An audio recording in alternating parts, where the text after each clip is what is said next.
മഹാരാഷ്ട്രയിലെ CM ആയിട്ടുള്ള ദേവേന്ദ്ര ഫട്നവിസ് പറഞ്ഞിട്ടുള്ളത് മുംബൈയിലെ അടുത്ത മേയർ മഹായുതി എന്നായിരിക്കും.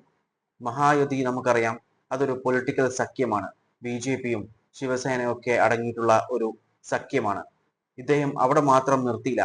ഇയാൾ പറഞ്ഞിട്ടുള്ളത് അടുത്ത മുംബൈയിലെ മേയർ വെറും മഹായുതി മാത്രമല്ലായിരിക്കും, അതിനോടൊപ്പം തന്നെ മറാത്തിയുമായിരിക്കും, അതുപോലെ ഹിന്ദു ആയിരിക്കും എന്നാണ് പറഞ്ഞിട്ടുള്ളത്.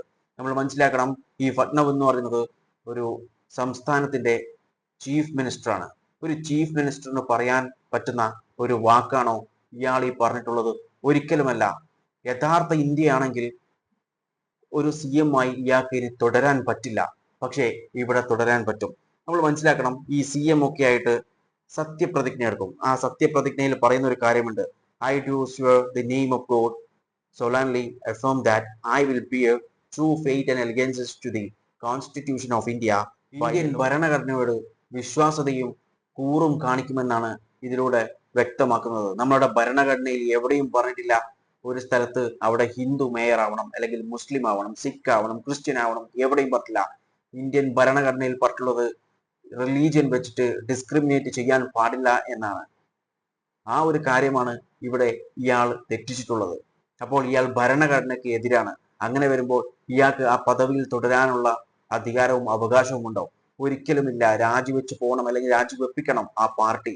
പക്ഷേ ആ പാർട്ടിയിലെ തന്നെ ഒരു പ്രസിഡന്റ്, അതായത് മുംബൈയിലെ BJP പ്രസിഡന്റ് പറഞ്ഞിട്ടുള്ള ഒരു കാര്യം എന്ന് പറയുന്നത്, ഒരു ഖാനെയും നമ്മൾ ഇവിടെ മത്സരിപ്പിക്കില്ല, ഒരുത്തനെയും ജയിപ്പിക്കില്ല എന്നാണ് മുംബൈയിലെ പ്രസിഡന്റ് പറഞ്ഞിട്ടുള്ളത്.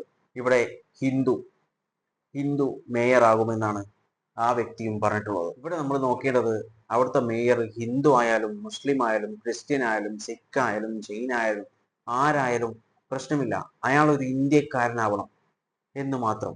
പക്ഷേ ഇവിടുത്തെ ആളുകളുടെ മനസ്സിൽ ഇതുപോലുള്ള കാര്യങ്ങളാണ്, ഇതുപോലുള്ള വിഷങ്ങൾ, ഇതുപോലുള്ള ആളുകളാണ് ഈ വിഷം ആളുകളിലേക്ക് എത്തിച്ചുകൊണ്ടിരിക്കുന്നത്. അതിൽ ഈ CM അടക്കമുണ്ട് എന്ന് പറയുമ്പോൾ നമ്മൾ നമ്മുടെ രാജ്യത്തിന്റെ പോക്ക് എവിടത്തേക്കാണെന്ന് നമ്മൾ മനസ്സിലാക്കേണ്ടിയിരിക്കുന്നു. ഭരണഘടനയിൽ പറഞ്ഞിട്ടുള്ള കാര്യങ്ങൾ വരെ ഇവർ ലംഘിക്കുന്നു. ഭരണഘടനയോട് എവിടെയാണ് ഇവർക്കൊക്കെ കൂറുള്ളത്, വിശ്വാസ്യതയുള്ളത്? ഇവരൊന്നും ശരിക്കും ആ സ്ഥാനത്തിന് ഒരിക്കലും അർഹരല്ല. ഇതിന്റെയൊക്കെ ഭാഗമായിട്ടായിരിക്കാം ഒരുപക്ഷെ ജനുവരി 15 നടക്കാൻ പോകുന്ന മഹാരാഷ്ട്ര സിവിക് പോളിൽ ഓൾറെഡി 68 സീറ്റ് മഹായുതിക്ക് ലഭിച്ചു കഴിഞ്ഞു. കാരണം ഈ 68 സീറ്റിലും ഒപ്പോസിഷൻ ഇല്ല. ഒപ്പോസിഷൻ ഉണ്ടായിരുന്നു, പക്ഷെ ലാസ്റ്റ് ടൈമിൽ എല്ലാവരും അവരുടെ നോമിനേഷൻ വിഡ്രോ ചെയ്തു. ഒപ്പോസിഷൻ ഒക്കെ അതിന് ഒരുപാട് അലിഗേഷൻസും കാര്യങ്ങളൊക്കെ വരുന്നുണ്ട്, ഇൻവെസ്റ്റിഗേഷൻ ഒക്കെ നടക്കുന്നുണ്ട്. പക്ഷേ അതൊക്കെ എവിടെ എത്തും കണ്ടറിയണം. ഇപ്പോൾ 68 സീറ്റിലാണ് ഒപ്പോസിഷൻ ഇല്ലാതെ മഹായുതി ജയിക്കാൻ പോകുന്നത്. ഇതിന്റെ ഡീറ്റെയിൽ വീഡിയോ ഞാൻ ഓൾറെഡി ചെയ്തതാണ്. അതിന്റെ ലിങ്ക് ഞാൻ ഡിസ്ക്രിപ്ഷൻ ബോക്സിൽ ആഡ് ചെയ്യുന്നതായിരിക്കും. താല്പര്യമുള്ളവർക്ക് അത് കാണാം. അപ്പോൾ ഇങ്ങനെയാണ് നമ്മുടെ രാജ്യത്തിന്റെ പോക്ക്. ഒരു CM പബ്ലിക് ഡൊമൈനിൽ വന്നിട്ട് പറയുന്ന വാക്കുകളാണ് നമ്മളിപ്പോൾ കേട്ടിട്ടുള്ളത്. ഹിന്ദുവാണ് അവിടെ ജയിക്കേണ്ടത്, ഹിന്ദുവെ ജയിക്കൂ, മറാത്തിയെ ജയിക്കൂ എന്ന് പറയുന്നത്. ഇതിനെക്കുറിച്ച് നിങ്ങളുടെ അഭിപ്രായങ്ങൾ കമന്റ് ബോക്സിൽ രേഖപ്പെടുത്തുക. വീഡിയോ ഇഷ്ടപ്പെട്ടിട്ടുണ്ടെങ്കിൽ ലൈക്ക് ചെയ്യാനും മറ്റുള്ളവരിലേക്ക് ഷെയർ ചെയ്യാനും മറക്കല്ലേ. And thanks for watching me, and stay tuned for another video. Okay, thank you.